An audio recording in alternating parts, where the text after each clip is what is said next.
Préface du traducteur, partie 2. Le Dererum Natura s'ouvre par une célèbre invocation à Vénus que certains aveugles volontaires ont assez puérilement taxé d'inconséquence.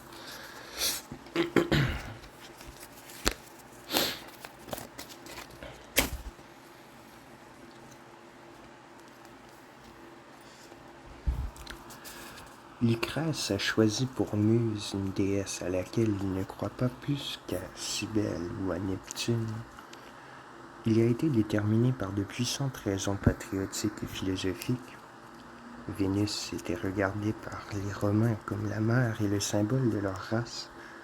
Le culte associé sur les mêmes autels Rome et Vénus n'était-il point délicat et de bon goût, en transplantant à Rome une doctrine étrangère? De dire au lecteur, le matérialisme désormais romain, il nous appartient d'autant mieux qu'il est représenté dans notre vieil Olympe par notre divinité nationale. Le souverain but d'Épicure est le plaisir, on expliquera ce mot. Vénus et la volupté. La réalité des choses est le développement de la substance féconde. Vénus est la fécondité. Épicure enseigne le calme des sens et de l'esprit, où une intelligente mythologie fait de Vénus la toute-puissante maîtresse du dieu de la guerre. Pourquoi ne pas nous emparer de ce symbolisme? Leçon ingénieuse? Condamnation implicite de nos discordes civiles? Lucrèce, en vérité, pouvait-il être mieux inspiré? Du même coup, il annonce la doctrine qu'il va exposer et la place sous la protection du sentiment national. C'est là une flatterie heureuse et qui ne compromet point la dignité de la science. Après ce début, Lucrèce est fort à l'aise pour mettre les dieux à leur place, dans la sphère des fantaisies allégoriques. Quant aux dieux, nous dit-il dès le premier chant, et c'est bien lui qui parle, quoi qu'en pense la soupçonneuse érudition des philologues allemands, Bernaï entre autres. Quant aux dieux, hors du monde et des choses humaines, la loi de leur nature isole leur domaine. Dans la suprême paix de l'immortalité, tout péril est absent de leur félicité. Satisfaits de leur bien, ils n'en cherchent pas d'autres. Et libres de tout mot, de tous mots, ils ignorent les nôtres. Ni vice ni vertu, ni pitié ni courroux. Ni courroux n'ont prise sur les dieux. Ils sont trop loin de nous. Il attribue à la terreur et à l'ignorance l'opinion que le monde est l'œuvre d'une volonté divine. 150 à 160. Et il ajoute, dès que nous aurons vu que rien ne peut être créé de rien, nous concevrons mieux d'où peut procéder chaque chose et comment tout se produit sans le concours des dieux. Au seuil de la doctrine est assis ce principe. Rien n'est sorti de rien. Rien n'est l'œuvre des dieux. Il y revient sans cesse. 6,53. Seul aux yeux des mortels, l'ignorance des causes transporte aux dieux le sceptre et l'empire des choses.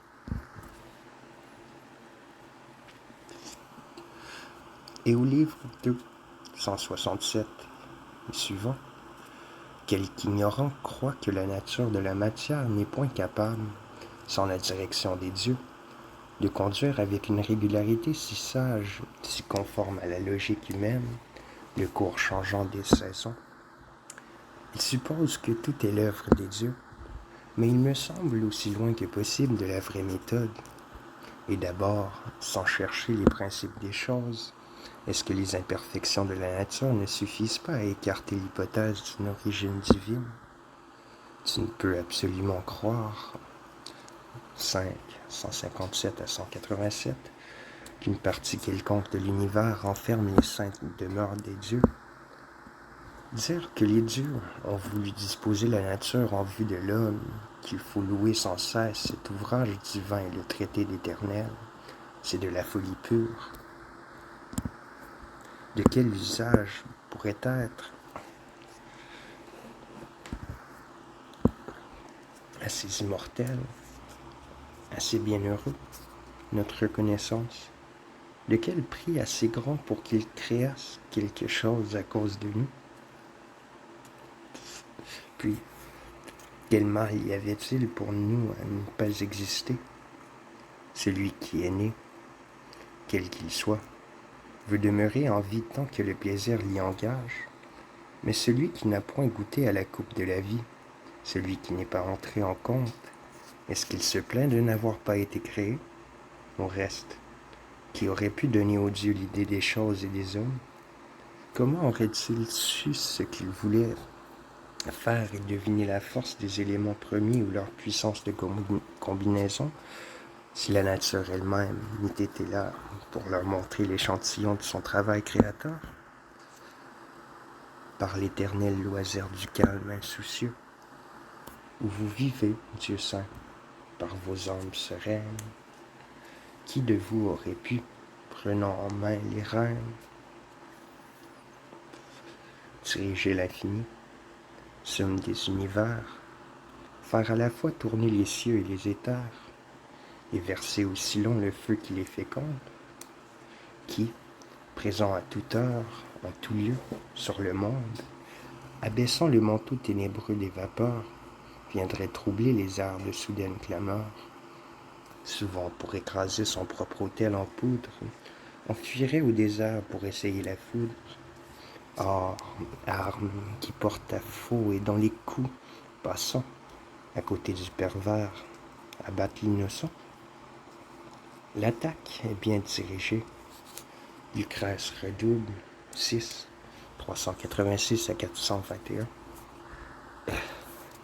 Si c'est Jupiter qui donne, si les dieux lancent à leur caprice au travers des nuées le feu, le tremblement, les sinistres huées, d'où vient l'impunité du crime heureux?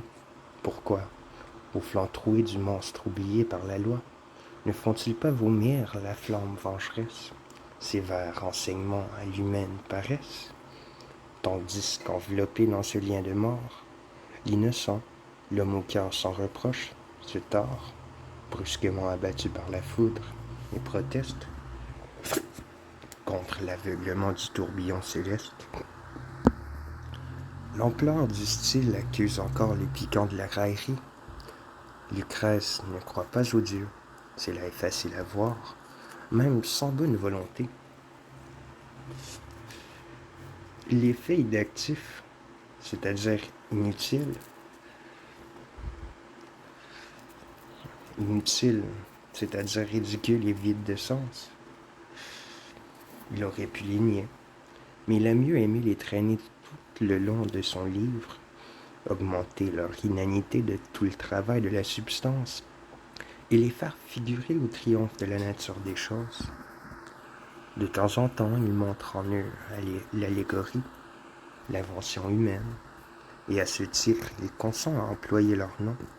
C'est la conclusion d'un célèbre passage du livre 2. Commençons par la terre. Elle enferme en ses flancs la source de ses eaux, dont les tributs roulants renouvellent la mer immense. Elle recèle la flamme qui du sol par 100 bouches ruisselle. Ces feux que des étenances vomissent les fureurs. Elle possède enfin les semences des fleurs et des blondes moissons, les germes des feuillages mouvants, des fruits heureux et des frais pâturages. De quoi sustenter l'homme et les bêtes démons? Ce n'est donc pas à tort que nous la proclamons, mère auguste des dieux, des hommes et des êtres, et qu'elle est apparue aux chantres grecs, nos maîtres, ou montée en un char traîné par 2 lions. Suit la peinture des fêtes de Cybèle et un essai d'explication symbolique de ses attributs. Et le poète a soin de faire observer que, si bien imaginé soit-il, le culte et la déesse sont également répudiés par la saine raison. Ceci entendu, il ne veut pas contrarier ceux qui appellent la mère Neptune et les moissons Cérès, et qui préfèrent le mot Bacchus au terme propre, vin ou liqueur. De même, il permet qu'on donne à l'orbe terrestre le titre de mère des dieux, pourvu qu'on sache que cela n'est pas. Il est impossible d'affirmer plus fortement le néant de la divinité, de nier plus explicitement les entités métaphysiques. Lucrèce en connaît le danger, et de tous les bienfaits dont il remercie son maître Épicure, aucun ne revient plus volontiers sous sa plume que l'affranchissement de l'esprit humain. Pour lui, écarter de tout phénomène l'intervention divine, c'est dissiper les vaines terreurs, c'est briser le joug, non des superstitions seulement, comme l'insinuent de prudents commentateurs, mais bien de toute religion. En vain, restreignant aux divinités de l'Olympe la portée des attaques du poète, chercherait-on à sauver de ses coups soit une religion, soit la religion en général, soit encore les axiomes spiritualistes. La portée des arguments de Lucrèce n'est point limitée par le temps. La sentence par lui rendue contre les dieux de Rome et de la Grèce a été prononcée une fois pour toutes. Elle s'étend à toutes les illusions passées, présentes et futures. De cette curiosité trop découragée ou trop tôt satisfaite qu'on nomme le sentiment religieux, à toutes les abstractions personnifiées, de quelque âge et de quel corps qu'elles soient. On a tenté de prendre Lucrèce en flagrant délit d'inconséquence et de montrer qu'il obéit lui-même aux tendances qu'il réprouve. Si son ironie, a-t-on dit, relègue les dieux dans une stérilité qui les condamne, sa religiosité inconsciente ne fait que leur substituer une entité plus vague, la nature des choses, dont on connaît assez la prosopopée, livre 3. Appelez cette invisible souveraine sagesse divine, harmonie préétablie ou providence, et vous avez dans Lucrèce un précurseur de Jésus, de Paul ou de Leibniz, à tout le moins de Spinoza. Est-il besoin de répondre qu'il y a dans Lucrèce une physique imparfaite, mais nulle ombre de métaphysique? Et comment pourrait-il y en avoir, puisqu'il n'admet rien en dehors de la substance, ni existence sans corps, ni intelligence sans vie, ni fonction sans organes?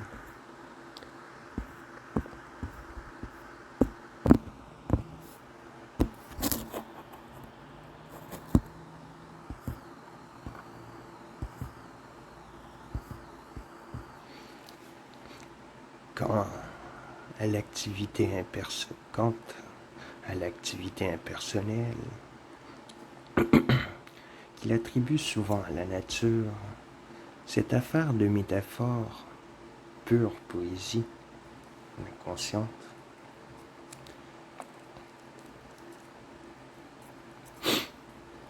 il résume d'un mot, et tout mot est une abstraction, et toute abstraction est légitime quand elle ne dégénère pas en entité la qualité fondamentale des choses, le substantiel, que les modernes désignent par deux termes dont l'un sous-entend l'autre, force et matière.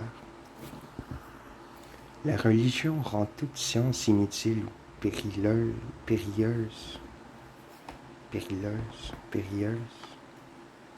Cela est ainsi, les dieux l'ont fait. Mais une fois qu'on a quitté ce banal refuge des esprits paresseux, le monde apparaît ce qu'il est, le champ de notre curiosité, le domaine de la science. L'observation devient légitime. Lucrèce observe donc, bien ou mal, suivant que les choses sont simples ou complexes, mais enfin il observe. De ce qu'il observe, il induit. Nous ne procédons pas autrement. L'atomistique d'Épicure est une hypothèse, rectifiée en partie, mais qui domine plus que jamais la chimie moderne. La méthode qui l'y a conduit est celle de la science, l'unique voie de la vérité. Cette voie s'est allongée, voilà tout. Mais n'oublions pas que si notre siècle a accru de plusieurs milliers de lieues, si désormais on y marche à la vapeur, elle n'allait pas, il y a 200 ans, beaucoup plus loin qu'au temps de Lucrèce.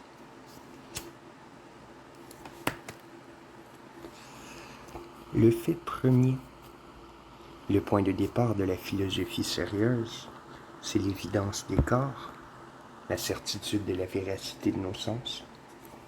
Rien, si ce n'est un corps, ne touche et n'est touché, nous dit Lucrèce 1, 305, et comme il réduit ou compare toutes les sensations au tact, 2, 434, le tact, par tous les yeux, le tact, vrai sens du corps.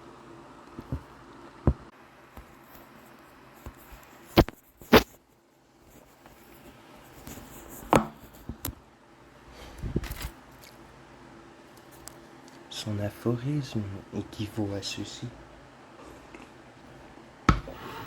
Tout ce qui tombe sous les sens est un corps, et l'intelligence n'étant que le trésor des sensations et n'existant pas sans les sens, il suit que toute substance est corporelle, est sensible.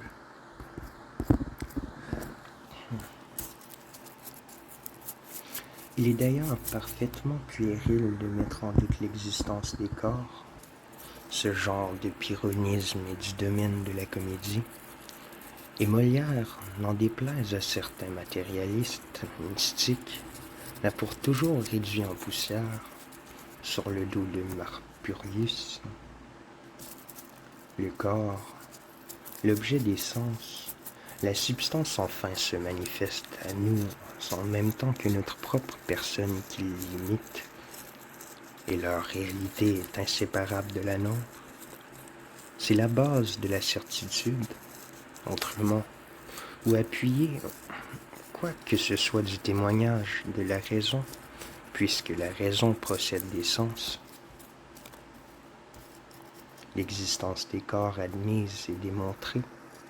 Il est facile d'observer que rien n'a de réalité sans un corps, et il est inévitable de conclure que les corps ont seuls une existence propre. Tout le reste consiste en rapport, propriété et résultat de ce qui est. Lucrèce fait très brièvement et très justement la part de cette autre nature des choses. 1, 433.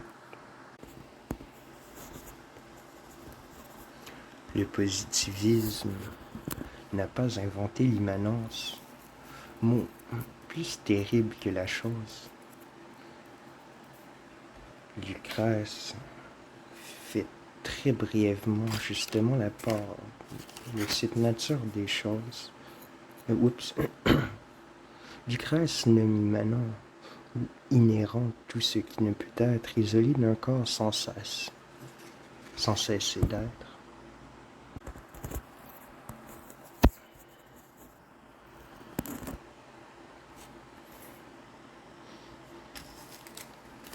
Le positivisme n'a pas inventé l'immanence, mot plus terrible que la chose. Lucrèce nomme immanent ou inhérent tout ce qui ne peut être isolé d'un corps sans cesser d'être. Et c'est précisément le cas des propriétés physiques et des accidents moraux. Voici le passage. 1, 452 à 464. J'appelle qualité ce que nulle puissance n'ôterait d'un objet sans en briser l'essence, la chaleur dans le feu, le poids dans le rocher, l'humidité dans l'eau, dans le corps le toucher, dans le vide absolu la pleine inconsistance, tout ce que la venue, aussi bien que l'absence, y a subsisté l'être en son intégrité, comme discorde et paix, servage et liberté, Opulence et misère, à bon droit, je l'appelle. Résultat, circonstance, affaire accidentelle. Le temps, par soi, n'est pas. C'est la fuite des ans. Ce qui fut ou sera lui donne seul un sens. Le temps qui l'a touché. Peux-tu séparer l'heure de la réalité qui marche et qui demeure? Et ici le poète, en d'admirables vers, nous force d'avouer que s'il n'y avait eu ni corps, ni sol, ni cité, jamais un Paris ne se fût enflammé pour une Hélène, jamais le cheval de bois n'eût causé la ruine du lion.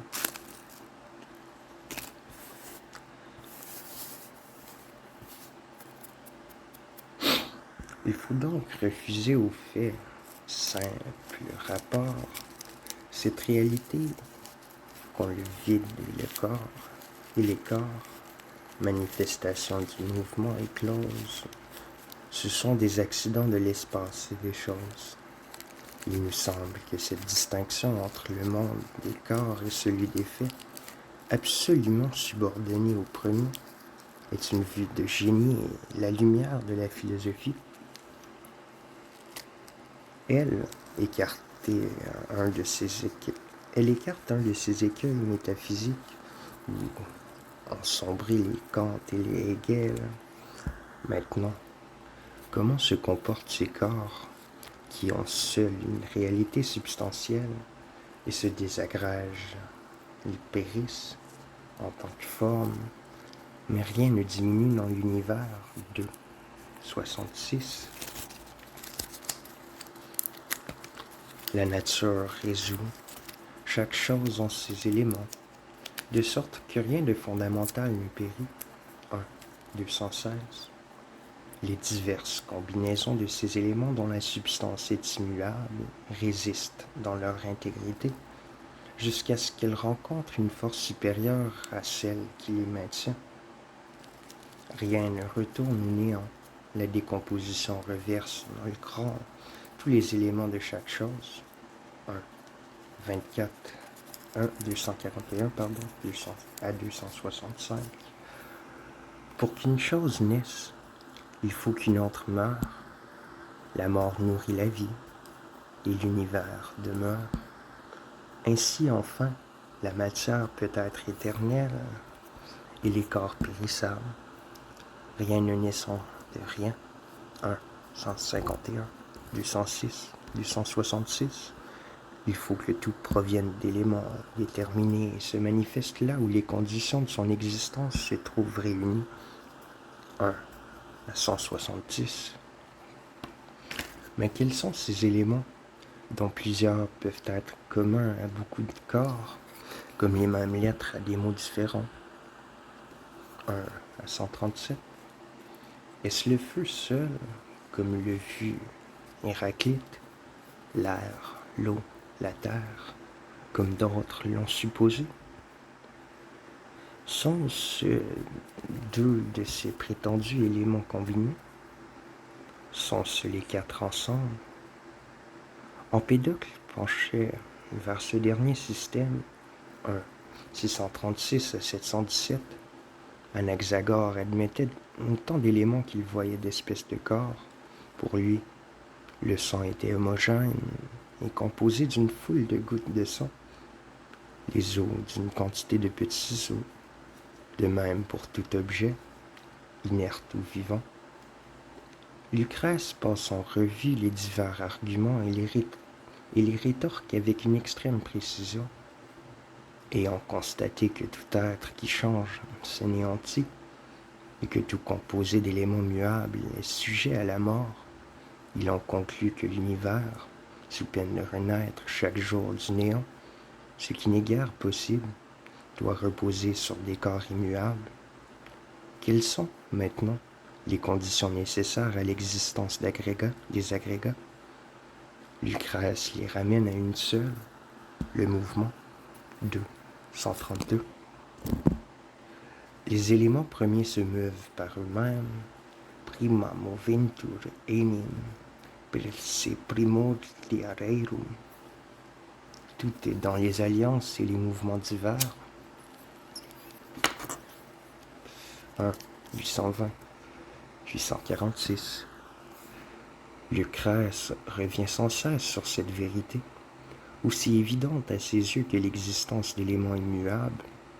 Les êtres diffèrent selon les distances, les allures, les affinités, les poids, les chocs, l'ordre, les mouvements, les positions, les figures, des corps primordiaux. 2, 94 à 130. Nul répit pour ces germes.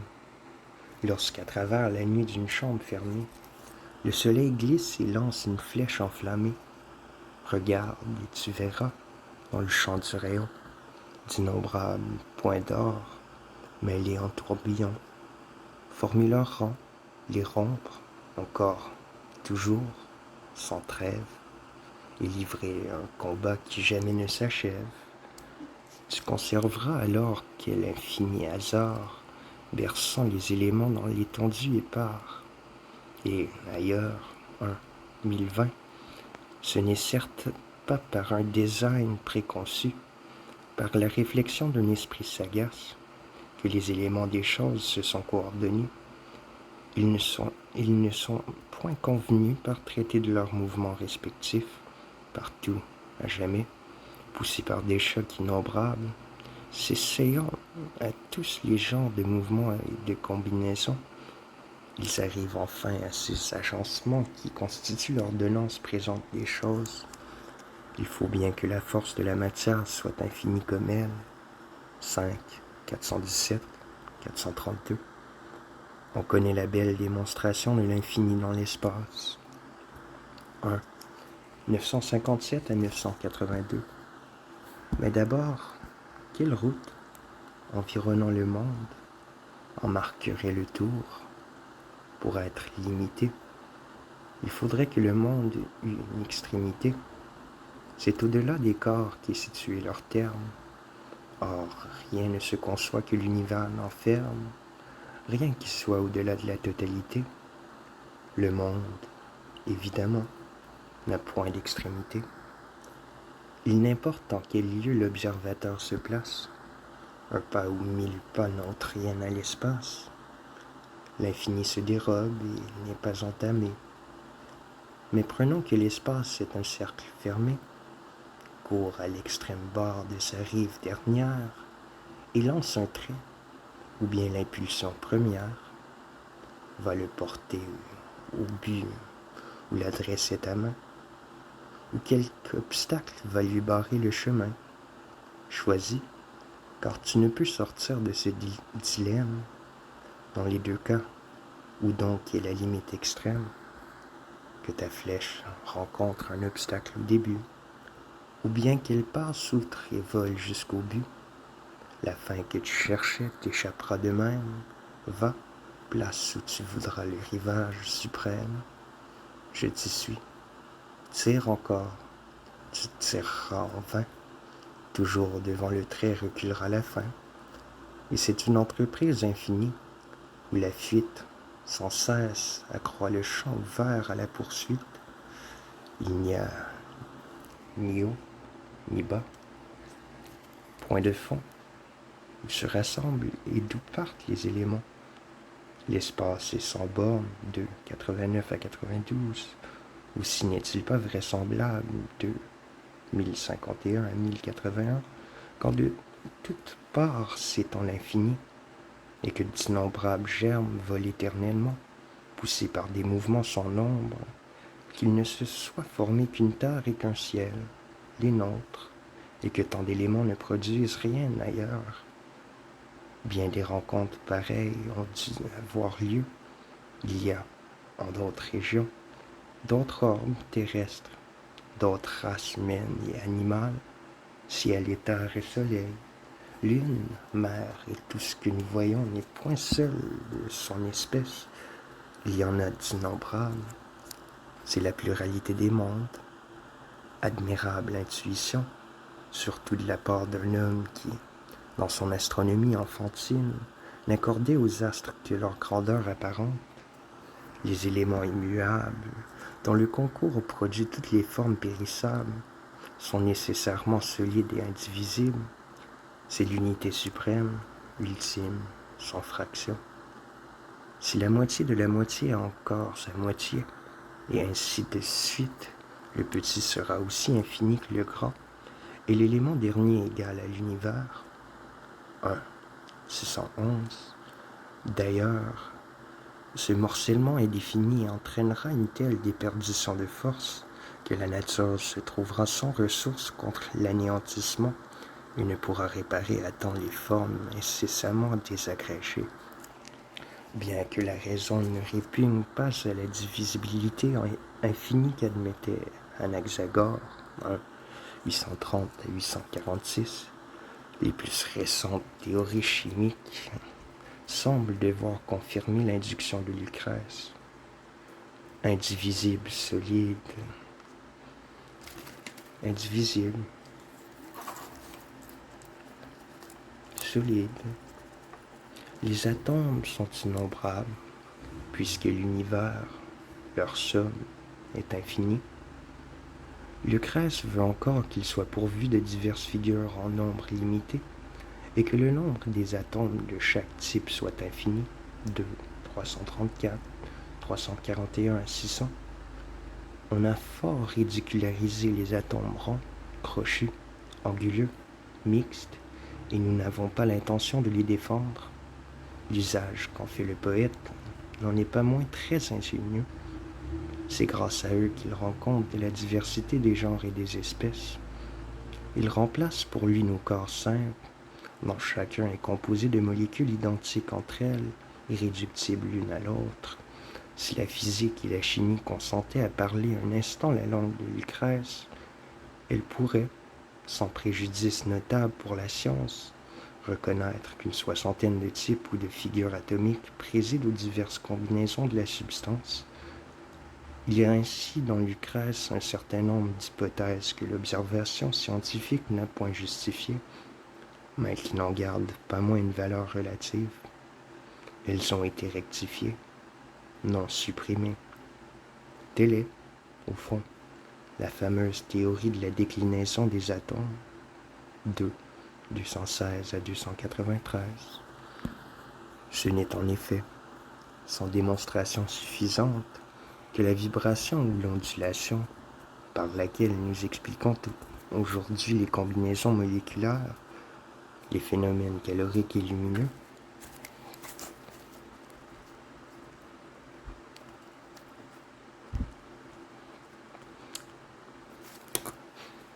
telle encore l'analyse des sensations colorées, si conforme à ce que nous ont enseigné de plus délicates expériences, 2, 729 à 832. De ce que l'atome est trop petit pour être perceptible, Lucrèce conclut que l'atome est dénué des propriétés qui frappent nos sens, aussi bien que de l'organisme qui les engendre.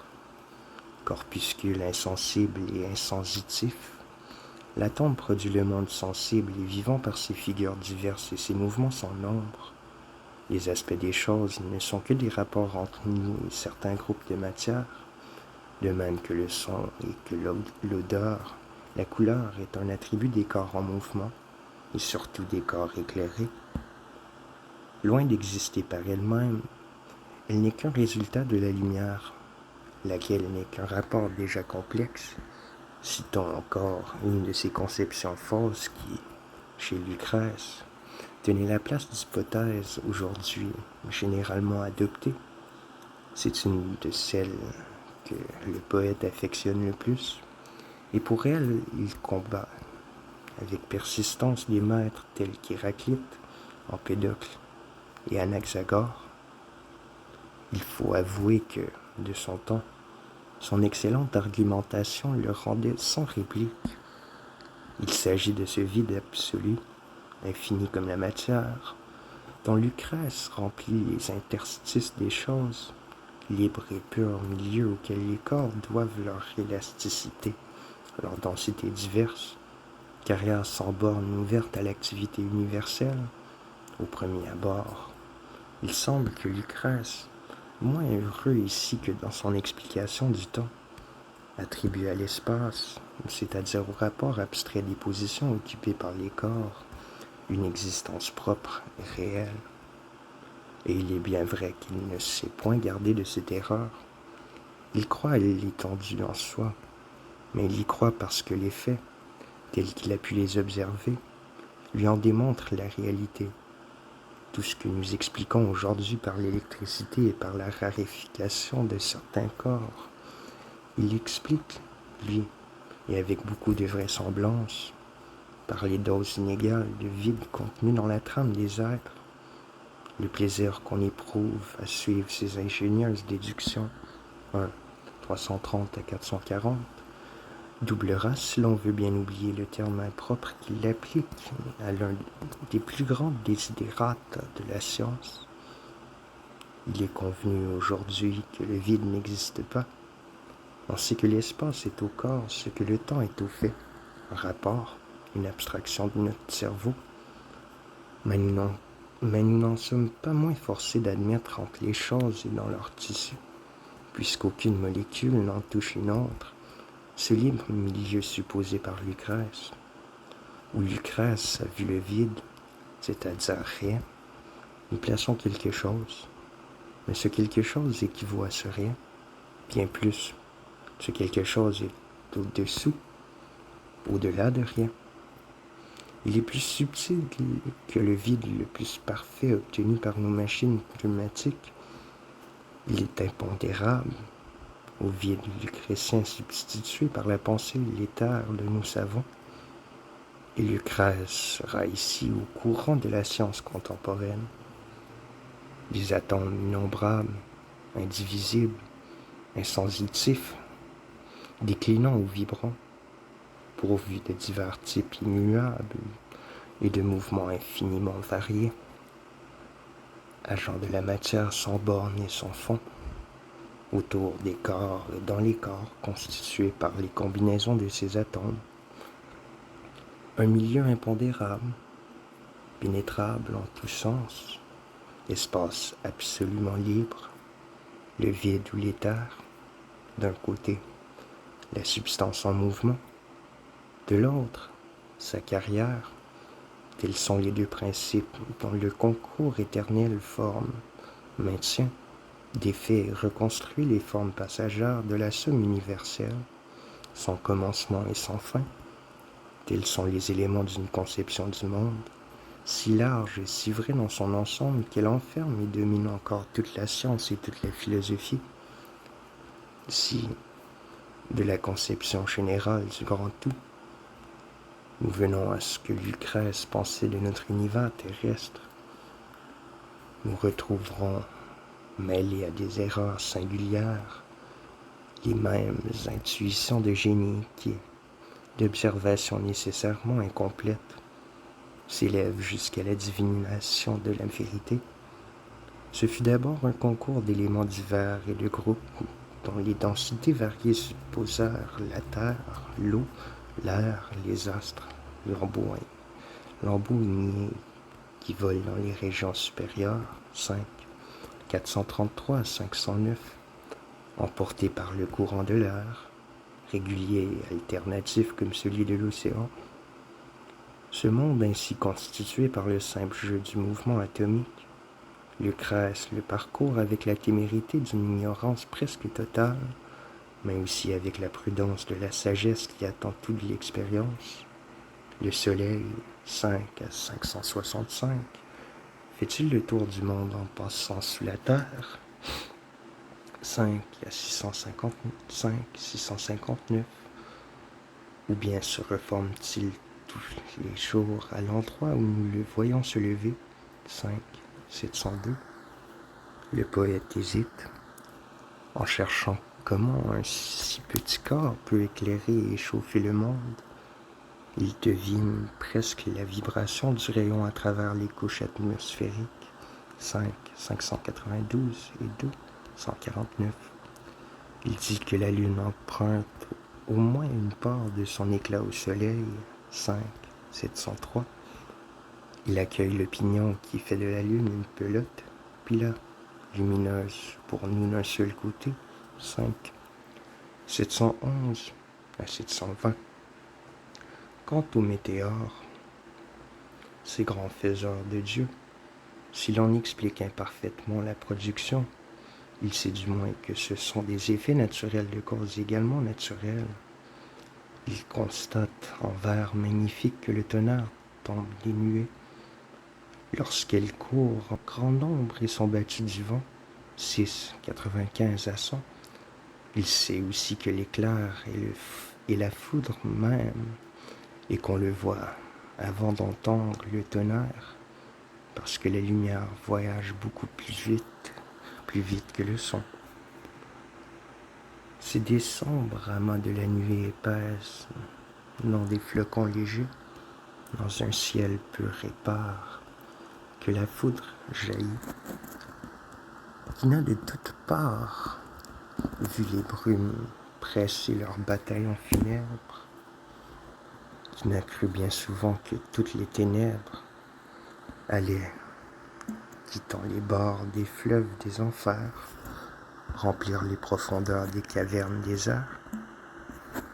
Si lugubre est la nuit, si morne est le visage, que sur nous l'épouvante incline, quand l'orage, prêt à lancer la foudre, aiguise les éclairs. La lueur bondit, vole et tremble, c'est le vent qui sème ainsi l'éclat de ce reflet mouvant. Engouffré dans la nuit, il la creuse, il s'y roule, en voûte épaississant les masses qu'il refoule. Sa rage, l'enflammant, le projette au dehors. Ainsi le mouvement peut embraser les corps. Tu vois, le plomb rapide en tournant se fondre. Sous ce vent échauffé, le nuage s'effondre, et les germes miniers s'échappent, furieux, en jets éblouissants qui nous poignent les yeux. Puis l'oreille est frappée, la voix de l'orage éclate, mais le son est plus lent que l'image. Les trombes, les pluies, les miasmes délétères, auxquels sont rapportées les grandes épidémies, telles que la fameuse peste d'Athènes, fin du 6e livre, les tremblements de terre, les volcans, les avernes, ces marécages insalubres où la superstition plaçait l'entrée des enfers, sont tous à tour l'objet de peintures éclatantes et de réflexions ingénieuses. Lucrèce est loin de soupçonner l'électricité et le magnétisme. Il connaît cependant les effets de la pierre d'aimant sur le fer, 6, 906 à 1080, et ses forces n'en rendent compte par des affinités et des mouvements moléculaires auxquels, en somme, il faudra toujours revenir.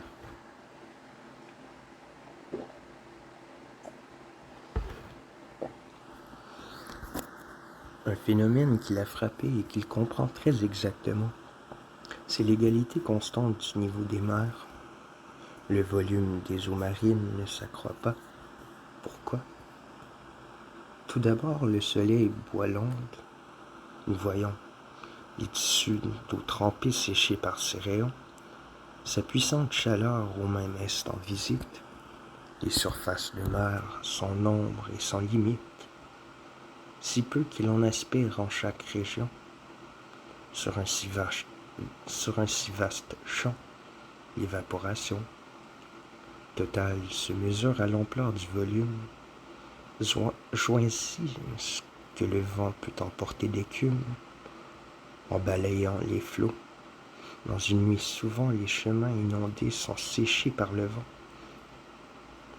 et la fange liquide en écorce figée.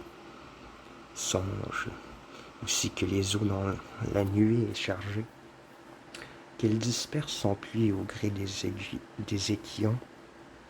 Elle les prend aux mers pour les rendre oscillants. Combien n'en faut-il pas pour arroser le monde? Enfin, le sol pourru en lacunes abonde. Par le fond, les bords, la terre étreint les mers. En épanchant ses eaux dans les gouffres amers, elle reçoit les leurs, les filtre et, toutes neuves, les ramène en arrière à la source des fleuves. Tout leur flot pur reprend les chemins qu'à leur cours. Leurs pieds, cristal fluide, ont creusé pour toujours. Sur la forme de la terre, Lucrèce n'est pas explicite.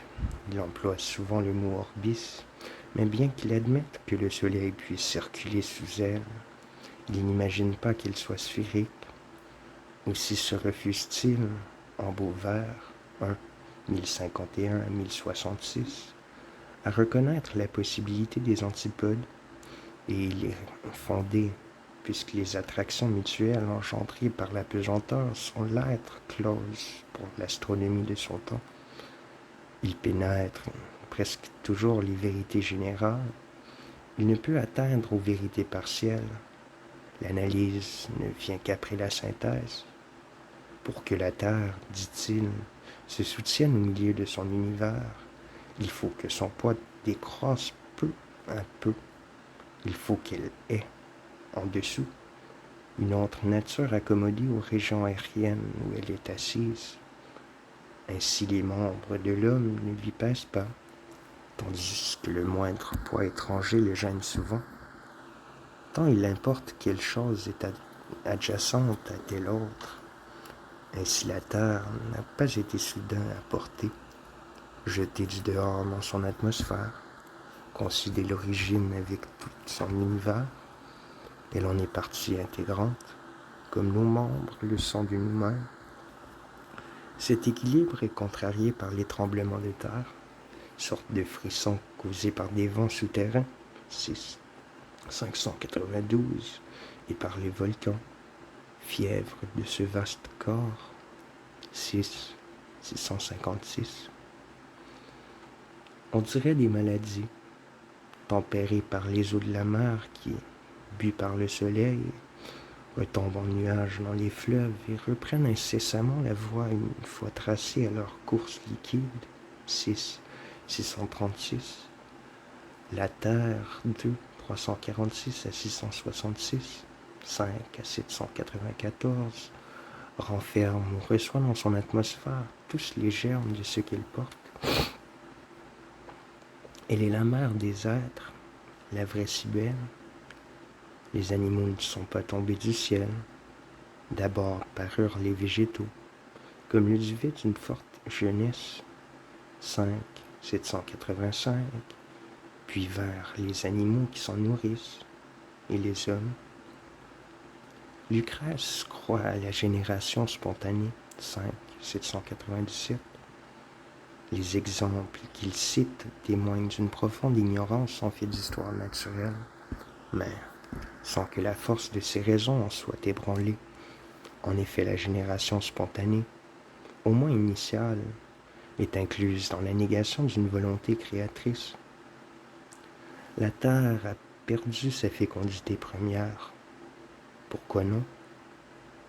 Elle est mortelle, comme tout autre agrégat d'atomes de 1139 à 1150, 1152 à 1165, 5, 236 à 416 et 824.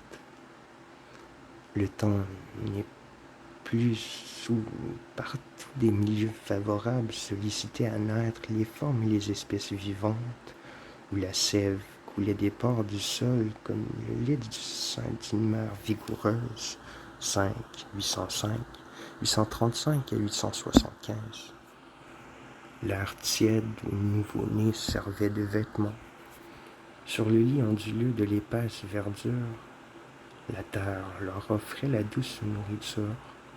Certes, la terre alors essayait d'enfanter des êtres singuliers, imparfaits ou complexes, tels essais androgynes, étranges nœuds des sexes, qui naît ni l'un ni l'autre, et restent entre les deux, les uns rampant sans pied, d'autres sans main sans yeux, ceux-ci privés de bouche et ceux-là de visage, de membres confus, stériles, assemblages, incapables d'agir et de se diriger, de saisir une proie ou de fuir le danger, monstre que prodiguait la terre en sa jeunesse, mais en vain, la nature en proscrivait l'espèce.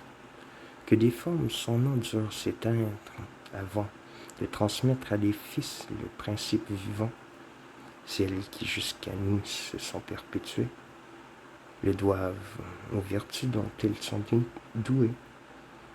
Quant aux déshérités, ceux qui n'étaient pas faits pour vivre indépendants ou payer en bienfaits, leur pâture assurée et la tutelle humaine, jusqu'à l'instant fatal de leur perte certaine, ils gisaient, enchaînés par l'implacable sort, victimes de la force et butin de la mort, des volontés, et que la nature de la mort.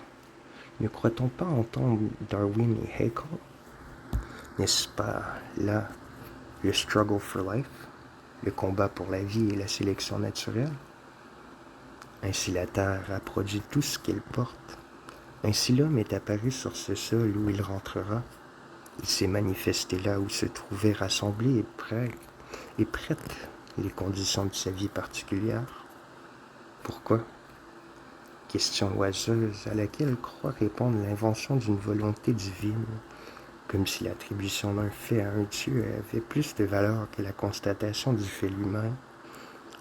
Le recours à un Dieu le recours à un plan surnaturel n'est qu'un aveu déguisé d'ignorance. Ignorance impardonnable puisqu'elle concerne une difficulté créée par l'enfantillage humain. Les enfants demandent pourquoi. Maintenant les hommes, auxquels la science apprend qu'il n'y a pas de pourquoi dans l'existence des choses, cette vérité les étonne d'abord, malgré son évidence. Personne vivant, ils sont habitués à ne faire rien sans design, mais il leur suffit de constater, pour écarter toute fausse analogie, que les éléments matériels ne sont ni des personnes, ni des volontés, et que la nature des choses porte en elle-même la foi, fatale et indifférente, de leur combinaison. Le crâne est, on le conçoit, nettement ennemi des causes finales.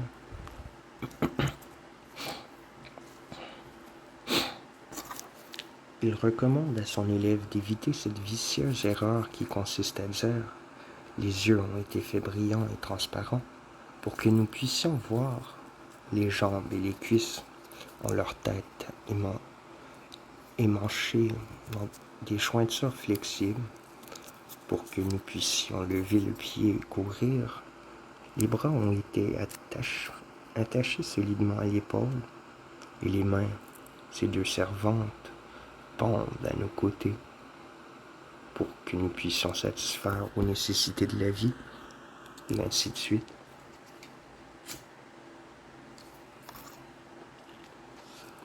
Rien dans notre corps ne s'est produit en vue de l'usage que nous en faisons. C'est l'existence du membre qui en engendre l'emploi, ni vue avant les yeux, ni parole avant la langue. Bien plutôt penserais-je que la langue a beaucoup précédé le langage, les oreilles l'ouïe, et tous nos membres en fait le service que nous en tirons. Non, leur usage n'a pas été la raison de leur origine, etc. 4, 821 à 855. Le premier et nécessaire office des membres dont l'homme est pourvu, c'est de lui certifier l'existence des corps qui l'entourent et, par suite, sa propre identité. Il ne s'attarde pas à l'oiseuse question de la certitude. Il n'imite pas ces abstracteurs de quintessence qui se demandent gravement s'il y a quelque chose. Les sens ne peuvent être récusés. S'ils ne sont pas véridiques, la raison, qui tout entière vient d'eux, ne peut être que fausse. En somme, si des sens que la raison procède, s'ils sont faux, elle est fausse, et croule sans remède. Lucrèce ignore presque absolument l'anatomie. Il serait donc absurde de lui demander une exposition exacte des opérations sensorielles, mais assurer que les mauvaises ou bizarres explications de certains phénomènes ne fausseront point son jugement sur le caractère et le sens des faits. On peut se laisser aller au charme prodigieux d'une poésie où la richesse infinie du vocabulaire semble une progression de nuances harmonieuses disposées autour de l'idée. Lucrèce peint en véritable, gourmet les jouissances du goût. Mais ce matérialiste, tout abject qu'il puisse être, ne s'apaisantit pas sur le moindre de nos sens, que se confond presque avec le toucher. Il ne s'arrête pas davantage à l'odorat, dont il reconnaît seulement la portée plus étendue, 4, 677, etc. Tous les sens procèdent du tact, mais à des degrés divers. Plus ils s'en rapprochent, et plus il y en a de certitude, mais plus ils s'en éloignent, plus le rapport qui s'établit entre eux et leur objet est indirect, plus alors leur sphère est étendue, et plus ils gagnent en noblesse, en valeur intellectuelle.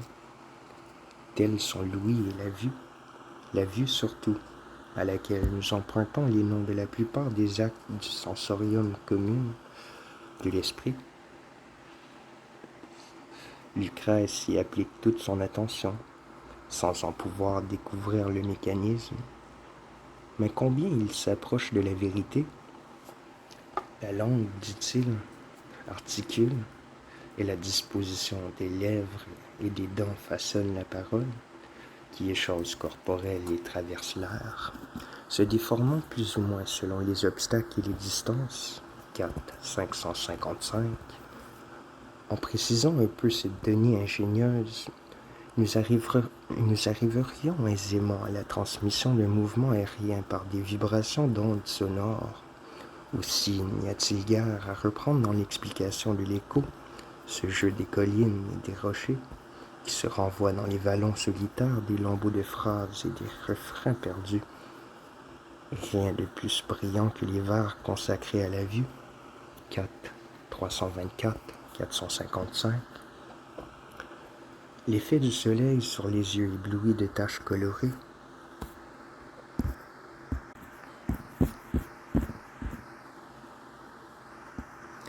L'apparence ronde à distance.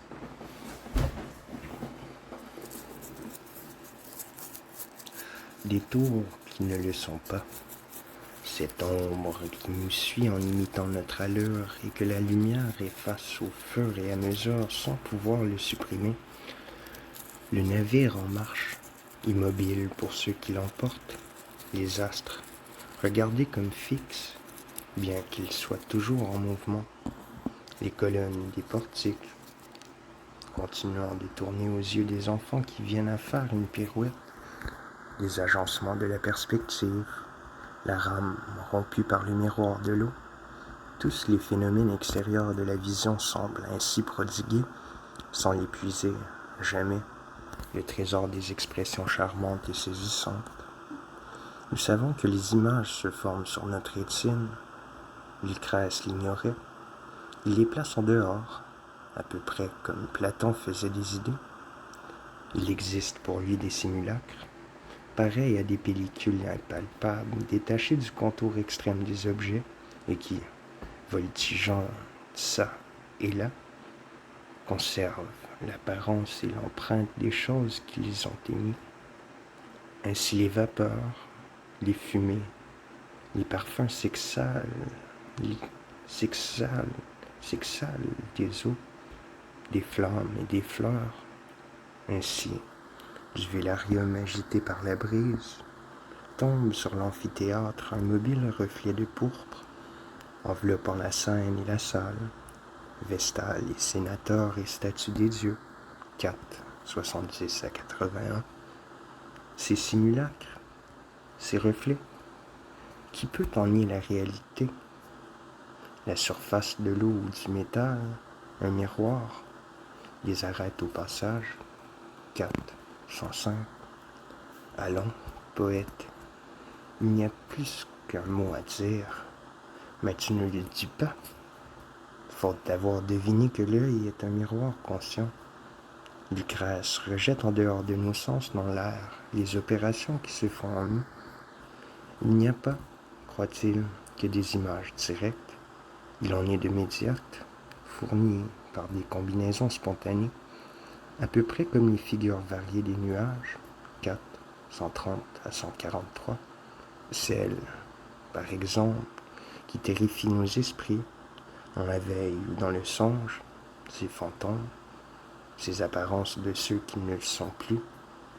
N'allez pas supposer, au moins, que ce soit des ombres échappées de l'Acheron, ni qu'il subsiste de nous quelque chose après la mort, lorsque le corps et l'âme séparés se sont dissous en leur élément. 4, 37 à 45. Quand nous voyons des centaures, des scylla, des cerbères, c'est qu'il y a en suspension dans l'atmosphère des images de toutes sortes, mêlées et confondues. Ce n'est certes pas la réalité vivante qui peut donner lieu à la vision d'un centaure. Il n'y eut jamais d'animal ainsi fait. Seulement, il arrive que les images d'un cheval et d'un cavalier se rencontrent et se superposent en une seule. 4, 736 à 746. Reportez dans le cerveau ces associations d'idées et d'images, et vous aurez une heureuse et vive peinture des procédés que la mémoire emploie pour créer et nourrir l'imagination. Les simulacres qui nous entourent à l'état de veille nous suivent dans le repos. Nous les emportons avec nous. Ils sont donc en nous. Comment les percevoir quand l'œil est fermé? Ici, Lucrèce serait embarrassé s'il ne concevait l'âme comme une partie distincte du corps, au même titre que l'oreille et la bouche. L'âme demeure éveillée, et c'est elle qui accueille et groupe, un peu au hasard, il est vrai, les images dispersées dans l'air frais de la nuit, laissant de côté ce qu'il y a de puéril dans ce corps endormi et cette âme vigilante, conception qui donne prise aux arguments du spiritualisme banal. Notons au passage une idée ingénieuse. Le mouvement imaginaire de ce que nous voyons durant le sommeil est produit par une succession d'images, comme dans un très joli jouet d'enfant. L'une disparaît, l'autre prend sa place, si vite que l'attitude seule semble avoir changé, non l'objet. 4, 775. Les animaux, aussi bien que l'homme, jouissent de pareils simulacres. Il n'y a que des degrés dans le monde vivant. Souvent le fier coursier, dans l'ombre étendue, rêve, sue et souffle, et s'agite, et son flanc se soulève, comme si la barrière à son élan cédait, et comme si la palme au terme l'attendait. Les chiens, en plein sommeil, jettent soudain la patte, de ça, de là. Leur voix en cri joyeux éclate. Ils plissent leurs naseaux et les ouvrent à l'air, comme si quelques pistes avaient frappé leurs fleurs. Longtemps même, au réveil, leur ardeur les entraîne sur les traces d'un cerf aux abois, ombre vaine, que l'aurore dissipe en rappelant leur sens, et les chiens du logis, nos gardiens caressants. Les vois-tu secouer la somnolence saillie? Elle est, dans leurs paupières agiles, est à peine voilée, sur leurs pieds en sursaut dressés, comme à l'aspect de quelque visiteur au visage suspect. 4, 981 à 998. Chacun poursuit en songe ce qui le captivait éveillé. L'amateur de théâtre revoit les danses et les pantomimes, le général les batailles, le chasseur le gibier rapide, l'avocat rumine des textes de loi, Le criminel recommence son crime. Le voyageur altéré nage au milieu d'un fleuve qui ne peut apaiser sa soif. L'amoureux croit presser l'objet qu'il aime, et par une ironie mélancolique, rattachant l'amour au songe, le poète met son lecteur en garde contre les pièges et les folies de la passion. Dans ses vers tour à tour enflammés et amers, douloureux et sereins, libres et austères, on sent plus qu'ailleurs le fond de l'âme, le désespoir de l'homme, sous la discrétion du sage. Des raisons assez médiocres ont décidé Lucrèce à présenter l'esprit et l'âme comme des corps aussi réels que les autres agrégats de matière. Il n'admet pas avec Démocrite, Leibniz et Schopenhauer la coexistence indivise de l'âme et du corps dans chaque élément premier. Et en ceci il voit juste. Il n'est à aucun degré panthéiste, mais on ne saisit guère ce qui répugnait dans la belle comparaison de la lyre, si vraisemblable quand on l'applique au cerveau pensant. Quoi qu'il en soit, il ne veut pas que l'âme soit une résultante, une harmonie, le nom de la concentration cérébrale des impressions sensorielles, 3, 99 à 105, mais que les spiritualistes ne se dérident pas, en renouvelant quelques-uns de leurs arguments. Par exemple, l'intégrité et la santé de l'âme durant la souffrance ou après la perte d'un membre, où n'est pas son siège. Lucrèce remarque qu'il suffit pour la dissoudre d'un soupir exhalé. 3. 221. En lui concédant une nature particulière, il la localise et la borne.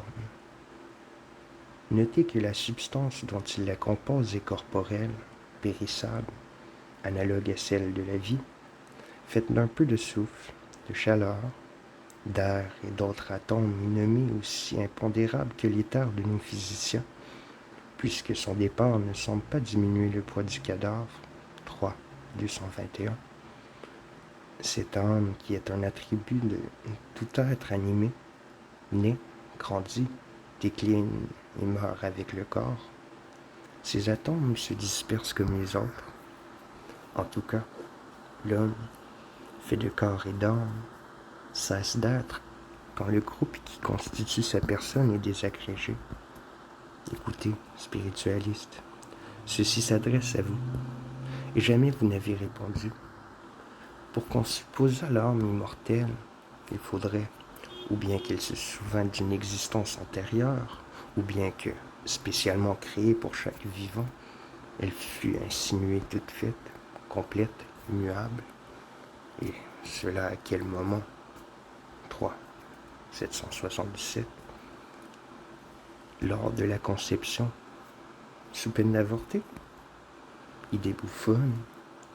Après la naissance? 80 jours pour les personnes du sexe, à ce que pensait un évêque. Au baptême? À la première communion? Dernier délai. Donné plus tard, il est probable qu'il serait peu difficile à l'enseignement du catéchisme, mais encore, pour que cette âme immortelle fût l'homme même, il faudrait qu'il conservât après la mort les sens et la parole, sans lesquels il n'y a point d'homme. Au moins, n'en connaît-on pas? Les stoïciens l'avaient compris. Ils se contentaient de mourir, renvoyant leur âme, démarquée et neutre, dans le trésor, le foyer ou l'océan des âmes. À quoi bon l'immortalité impersonnelle? C'est le nirvana? Pour Lucrèce donc, et ici nous ne faisons qu'effleurer ces divagations d'anatomie microscopique, l'âme est une partie du corps, comme la main et le pied. 3. 96. Matériel bien qu'impondérable, 208 à 221. Quintessence de vie répandue dans tout le corps, 136 à 144, mais fixée principalement dans la poitrine, autour du corps, naissant, croissant, vieillissant comme le reste de la structure humaine, 418 à 446, bref, mortel. Savoir que l'homme, corps et âme et périssable, que la mort n'est rien, qu'il n'y a ni crainte ni espoir par-delà le tombeau. C'est pour Lucrèce le commencement, le milieu et la fin de la sagesse. Toute la philosophie, c'est le remède efficace qui l'oppose aux ambitions démesurées, aux folles passions, enfin à ces superstitions fondées uniquement sur l'incertitude d'un grand peut-être. Loin de croire que la vue sereine de la réalité ouvre la barrière à tous les vices, il la considère comme la garantie de la vertu, de la dignité probe. Elle répand le calme dans l'homme tout entier et dissipe le trouble qui obscurcit la raison. Ses idées sont exposées, avec quelle suprême grandeur, dans le début et la conclusion du livre 3. L'histoire de l'homme sur la terre est largement résumée dans le livre 5, le tableau, merveilleux de puissance et tout moderne. Nous allons en décalquer les grandes lignes, en les réduisant aux proportions qu'il est inutile de dépasser ici. 5, 923 à 1456. Lorsque l'homme apparut sur le sein de la terre, il était rude encore, rude comme sa mère. Les plus solides os soutenaient son grand corps, des muscles plus puissants entendaient les ressorts. Peu de chocs entamaient sa vigoureuse écorce.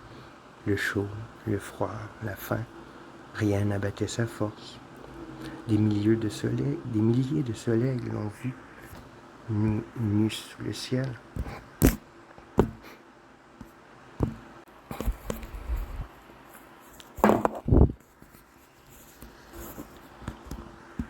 Nus sous le ciel, erraient à la façon des bêtes. Les fleuves et les fontaines désaltéraient les hommes et les animaux. Feu, vêtements, huttes même, étaient choses inconnues. Ni société organisée, ni morale, ni loi. Le besoin et la force. L'union passagère des sexes était ou apaisement brutal du désir, ou soumission à l'impérieuse violence du mal, au prix de quelques présents rustiques, blancs, arbousses, poires sauvages, servis par la force prodigieuse de ses mains et de ses pieds, l'homme avec des traits de pierre, des os ou de pesants bâtons, poursuivait et abattait les bêtes des forêts, surpris par la nuit.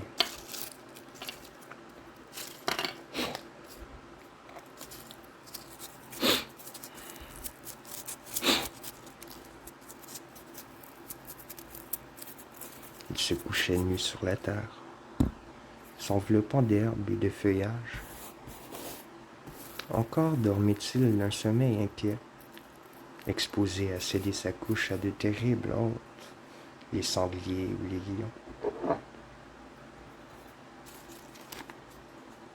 Parfois,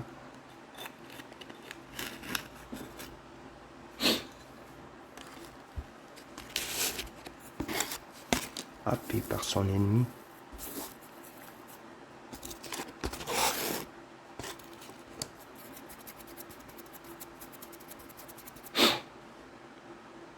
vivant, il se voyait descendre en un tombeau dévorant. Ses gémissements remplissaient les bois et les montagnes. Les blessés se traînaient, ne sachant ce que leur voulait la souffrance, jusqu'à ce que la vermine cruelle les eût privés de la vie. Plus tard, on bâtit des cabanes, on prépara des pots. Enfin, la découverte du feu hâta la civilisation.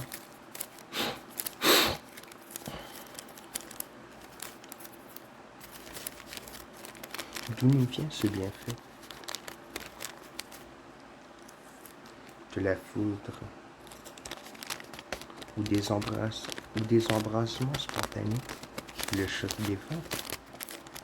Quoi qu'il en soit, le feu défendit les hommes contre l'hiver, leur enseignant la cuisson des aliments, la fusion des métaux, la fabrication des armes.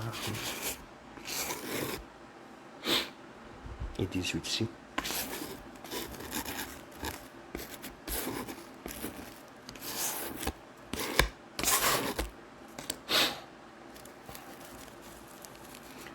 Les premiers engins de défense avaient été les mains, les ongles, les dents, les pierres, les bâtons, puis vint l'or, l'argent, puis le bronze, le fer suivi. Alors commença l'empire de l'homme. Le cheval, le bœuf furent domptés. Les troupeaux subirent le joug et connurent les douceurs de l'étable. Les étoffes succédèrent aux fourrures. On fit des nattes de laine, puis des tissus.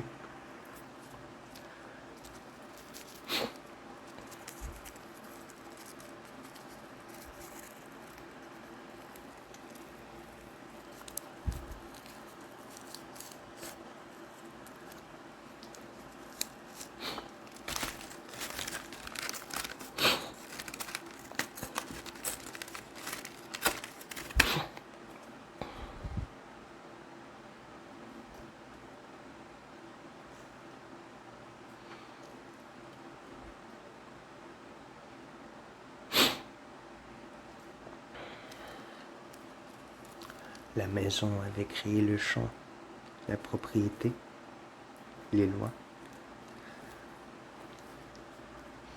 Tout en exploitant les troupeaux, plantait la terre. La femme avait son rôle. La famille se groupait autour du foyer. L'éducation des enfants assurait la durée des unions. La société succédait à la nature. L'homme, adouci par les caresses des siens, arraché à l'égoïsme stérile par les avantages réciproques de l'amitié, s'habitua à respecter les pactes, formels d'abord, puis tacites, qui le liaient pour la défense commune à ses voisins, à ses semblables.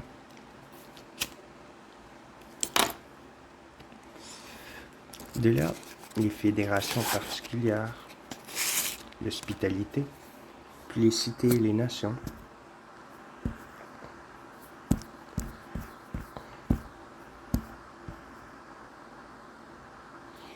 Il y avait bien des violences, des crimes, des guerres. Il y en a encore, et nous savons assez, après 2000 ans, que la solidarité n'a point achevé son œuvre d'apaisement. La société est une seconde nature collective, hantée sur la première, toute d'égoïsme. Il ne peut vivre qu'à la condition de ne pas étouffer l'autre, qui est son support. Est-ce que la greffe prospère si on mutile le tronc qui lui fournit la sève? Aussi, le progrès n'est-il qu'un compromis de plus en plus parfait, un accord de plus en plus intime entre le fond individuel et la greffe sociale? Il ne doit rien détruire de l'homme, de ses instincts, de ses passions. Il doit tout améliorer et étendre par de lents perfectionnements. Là ont échoué les religions et les utopies absolues, mais cette organisation, même rudimentaire, de la famille, de la nation et de la morale, l'homme n'aurait pu l'accomplir sans la parole. Lucrèce le sait. Il pense que le langage s'est élevé progressivement du cri au discours. Il ne s'étonne pas que l'homme doué des instruments de la parole l'ait graduellement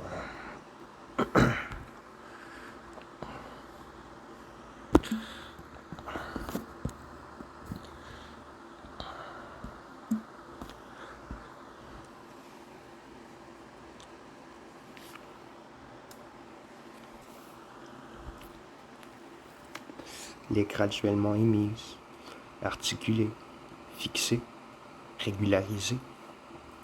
Est-ce que les animaux n'ont pas leur dialecte divers en rapport avec leur faculté de sentir? de penser, de raisonner? Est-ce qu'ils n'en varient pas les accents et les sons? Leurs langues sont pauvres, parce que leur goût si est rude, leur intelligence obtuse, que leur progrès insensible. La sensation chez l'homme a été l'origine de la parole, et la parole à son tour a été l'instrument de la pensée persistante, de la mémoire assurée et de la logique. Rien ne prouve mieux que les religions les tâtonnements de la pensée humaine.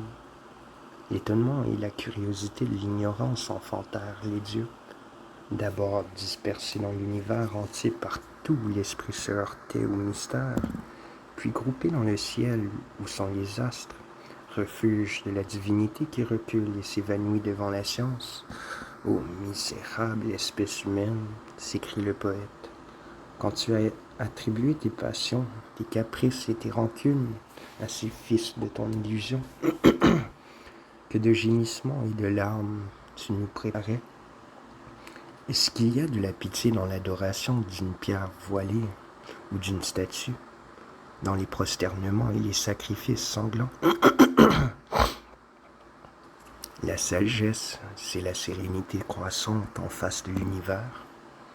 Il est doux, quand les vents troublent au loin les ondes, de contempler du bord sur les vagues profondes un naufrage imminent. Non que le cœur jaloux jouisse du malheur d'autrui, mais il est doux de voir ce que le sort nous épargne de peine. Il est doux, en lieu sûr, de suivre dans les plaines les bataillons livrés aux chances des combats et les périls lointains qu'on ne partage pas.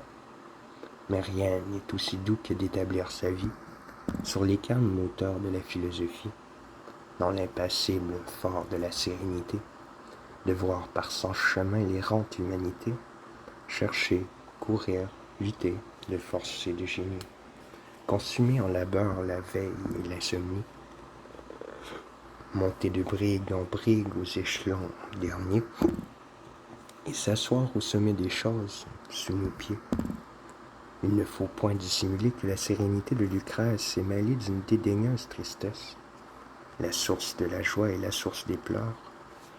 On ne sait quoi d'amer, on ne sait quoi d'amer du milieu des délices, monte et serre le cœur, remords poignant des vices, et du bel âge, voicif, au devoir dérobé. C'est de l'amour qu'il parle ainsi, l'amour dont il a souffert et dont il connaît les douceurs, témoin des vers émus sur les joies de la famille, et un charmant passage sur l'habitude qui embellit même les laides. L'amour n'est plus pour lui que la ruine de l'âme et du corps, la dissipation des héritages lentement acquis, la déperdition de toutes les noblesses viriles. L'ambition n'est qu'un leurre, tour à tour enivré et terrassé par la fortune. L'homme ne vit que pour la mort. Rien n'est plus contraire à la destinée humaine que cette morale austère où se complaisait encore aujourd'hui, au moins en parole, quelques dilettantes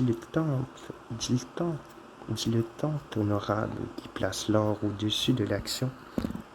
Rien n'est plus étranger à la doctrine de Lucrèce, à son aspiration constante vers la science, vers la possession de la vérité. Ces modernes disciples sont une protestation vivante contre l'inertie et l'atticisme moral. Mais quoi? Ce grand cœur ne peut se faire aux lenteurs, aux hésitations du progrès. Il désespère des hommes, parce qu'ils ne donnent ni au passé ni à l'avenir toute leur étendue. Ils vivaient en des temps si bien faits pour déconcerter et décourager la sagesse qui ne s'appuie pas sur une science complète. Ils poussent à l'abstention, à la retraite. Pourquoi s'intéresser à ce qui va finir? Le monde est mortel, et les temps sont accomplis. On reconnaît là cet affaissement morbide qui a tant contribué à la rapide propagation du christianisme, culte de l'extase passive, de l'énervante humilité. Lucrèce, le matérialiste, fut donc, en quelque sorte, mais par la faute de son époque, un des précurseurs de Jésus. Mais ce qu'il avait de chrétien a passé. Il nous lègue sa puissante raison et ses intuitions sublimes pour en finir avec ce qui reste de chrétien dans le monde. Ainsi éternelle et infinie coexistence de la matière et de la force, le mouvement est le milieu proclamé par des formes inorganiques et vivantes, des rapports et les faits, accidents et résultats, soigneusement distingués des réalités substantielles, la loi de sélection et l'évolution des êtres clairement exposés et affirmés sans embâche. Ainsi, dans le domaine intellectuel et moral, la valeur des sens établis, l'âme, sinon expliquée, du moins réduite aux conditions de toute substance organisée, la terreur de la mort bannie, l'immortalité, la providence, les dieux et toutes les superfétations des mysticismes et des métaphysiques écartées, dissipées, pulvérisées, et la terre livrée à l'activité humaine. Voilà les enseignements rassemblés en corps de doctrine par le matérialisme antique et presque tous encore acceptés en principe par la science moderne. On peut dire que Lucrèce a embrassé d'un coup d'œil juste tout le champ que nous fouillons, en détail avec moins de chances d'erreur partielle. Nous avançons, mais dans le même plan, et c'est pourquoi Lucrèce est un des maîtres de la pensée. C'est pourquoi nous rendons hommage, autant qu'il est en nous, à cette raison vigoureuse, à ce mâle génie, à cette clarté d'exposition qui ne refroidit jamais l'imagination grandiose et mélancolique de l'un des poètes les plus complets dont puisse s'enorgueillir l'humanité.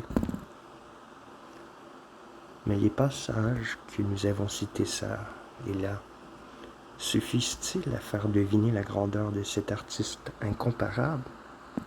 Signalerons-nous la majestueuse ordonnance du poème? 1. L'univers et les systèmes. 2. Les atomes. 3. L'âme et la mort. 4. Les sens, les rêves et l'amour. 5. Le monde et l'homme. 6. Les météores et les maladies. Ou bien noterons-nous la noblesse et l'enthousiasme des 5 grandes expositions où Épicure est glorifié? 1, 2, 3, 5, 6. L'invocation à Vénus, la vision de la fin des mondes pleuvant en débris formidables, le triomphe de Cybèle, la prosopopée de la nature et la nécessité inéluctable de la mort, les phénomènes de la vue et de l'ouïe, la peinture des songes et de l'amour, le tableau du monde se débrouillant de lui-même, la naissance de l'homme et le développement des industries et des arts. Enfin, l'origine du tonnerre et des trombes, les tremblements de terre et les volcans, les avernes, la peste de la terre. Tous, autant de morceaux éclatants qu'on veut bien accepter pour classiques. Il faut lire et relire Lucrèce pour comprendre et apprécier l'intime alliance de cette puissance critique et de cette poésie pleine de grâce et de force. Car Lucrèce n'est point aride, et si ses premiers plans sont minutieusement fouillés, surtout au livre 2, les vastes perspectives qui encadrent ces tableaux y projettent une vie diffuse et magnifique. Il ressemble à la nature qui, autour des moissons et des pâturages, dispose les bouquets d'arbres, des forêts, les montagnes et quelques Vésuves à l'horizon, ou bien la mer, et suspend au-dessus. Vélarium changeant du cirque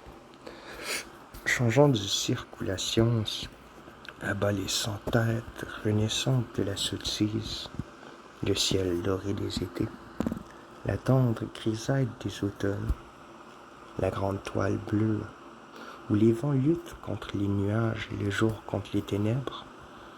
À travers ce paysage sans bornes, un large fleuve roule avec majesté ses eaux calmes où se reflètent la terre et les cieux, grand miroir vivant que la prose figerait en glace inerte, et dont le vers seul, en son rythme, exprime le mouvement insensible.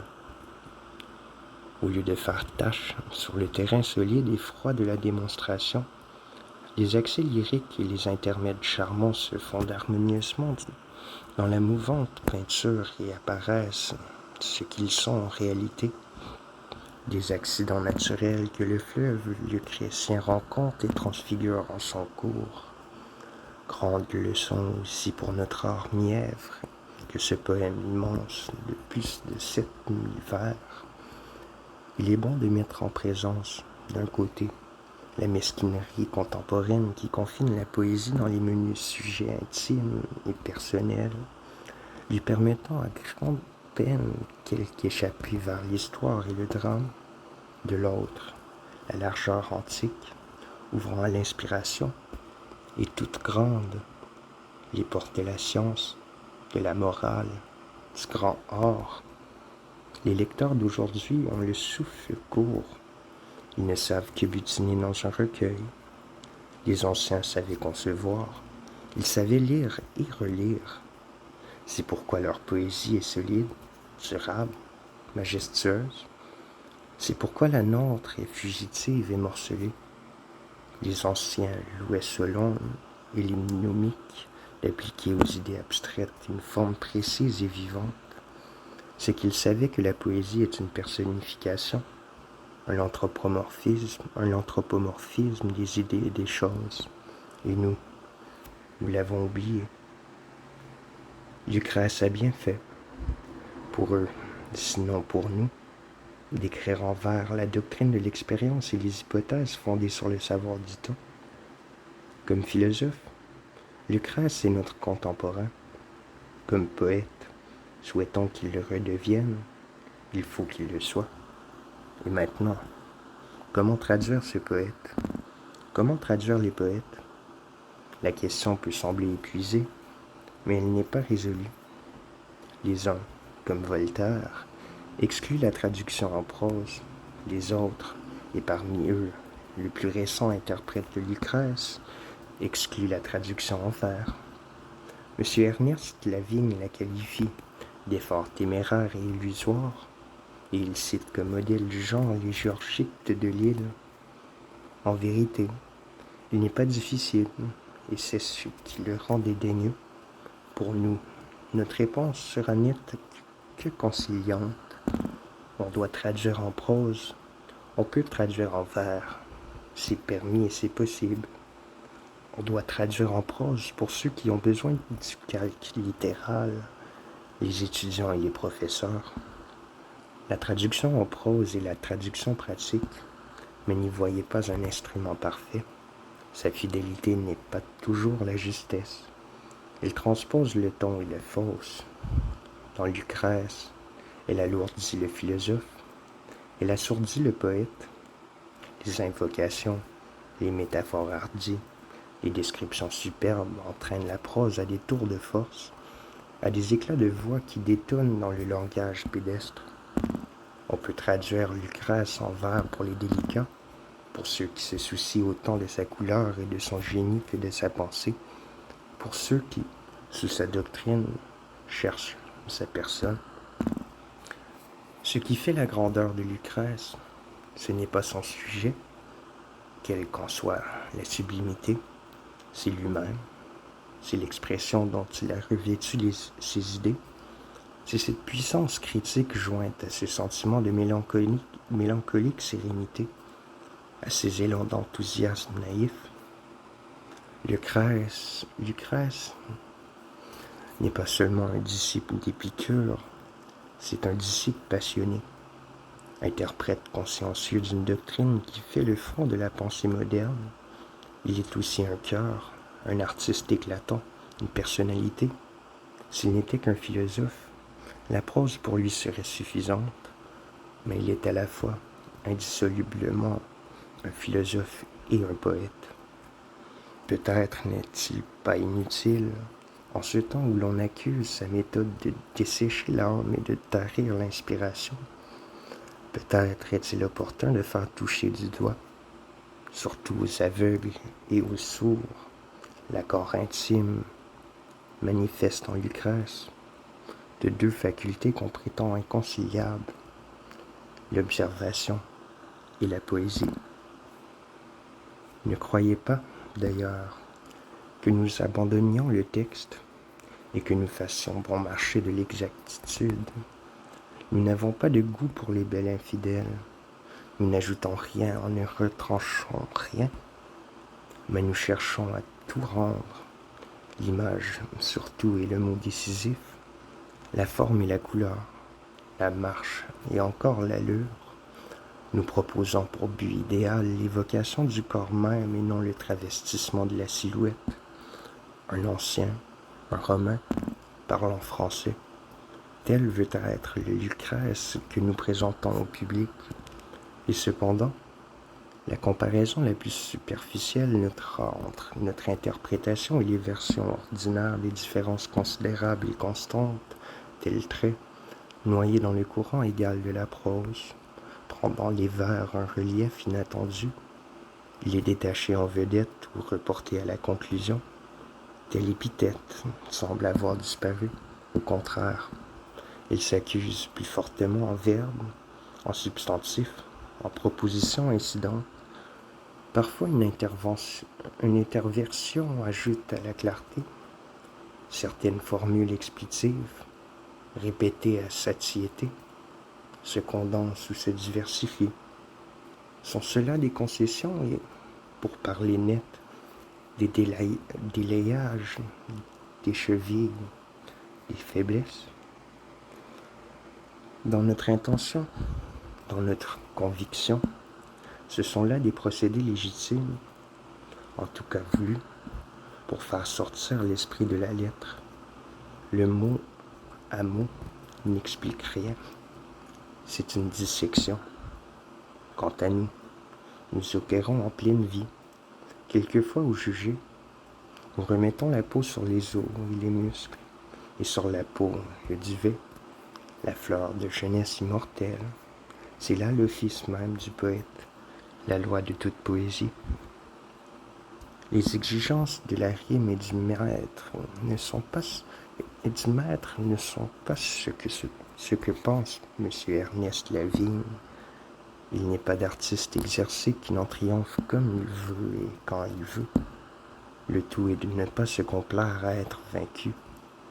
Le français n'est pas cet instrument rebelle dont se plaignent les traducteurs, même en prose.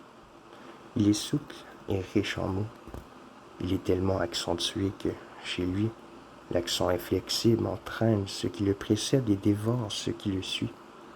Il comporte plus de sons variés que le latin, plus de voyelles et aussi, grâce à le muet, plus de consonnes finales qu'aucune autre langue. Il rachète l'allongement des articles, des particules et des auxiliaires par la contraction qui préside à la formation de ces vocables. Cela est si vrai que certains alexandrins, dans leurs 12 syllabes, renferment plus de 20 syllabes latines originaires.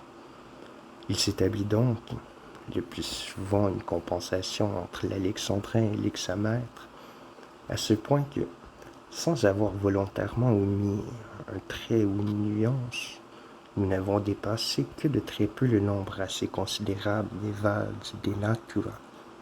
Cette concordance frapperait tous les yeux si nous avions pu joindre le texte latin à notre traduction.